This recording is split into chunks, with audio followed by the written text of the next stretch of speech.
morning, ito na naman si Hot Grandma. Gumagawa ako ng tosino. Ayan, binabad ko muna siya sa asukal.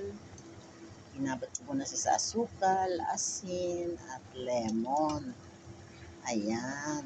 Ngayon, binabad ko siya ng isang gabi. Tapos ngayon, pinakukuluan ko siya. Pagkatapos kulo ko, may paminta siya. Pagkatapos kulo ko, ayan, pinatitining ko siya. Yung pinaglagaan, yun ang pinambabaan ko sa kanya ngayon para maluto agad. Pagkatapos ko dito, ayan, nakita nyo, magpupula-pula siya dyan. Kukunin ko siya dyan. At ibinake ko naman siya dito. Ayan, ibinake ko siya dito. Ayan, binibake ko siya dito. Ayan. Yan ang tosino. Masarap na tosino. O, diba? O, ayan. Palambutin ko muna siya. Dahil bukas, meron kaming sumo.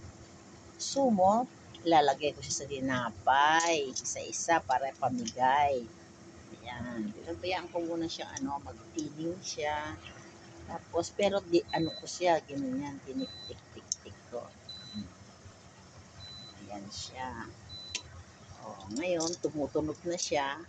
Baliktarin ko naman siya uli. Ayan. Ayan, babaligtarin ko siya. Ayan, yan ang kainaman lang sa may air fryer ka.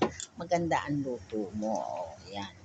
Babaliktarin ko siya para yung isa naman, para pag naluto, mapula-pula. Ayan. Mapula-pula siya. Patininin ko siya. Ayan. Ngayon, mamaya, pinalalapot ko na yan. Pag nilumapot na yan, mamumula na yan siyempre. Ito muna, inano ko muna siya para siguradong luto. Ayan, starting ko siya.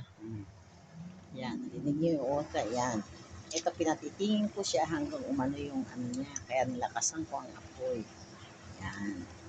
O, nakita niyo na mumula-mula na siya. Pag nawala na ang tubig, dahil yun nilagyan ko ng mantika konti, mapula, maganda ang gawa niya. Sige po. Bye-bye.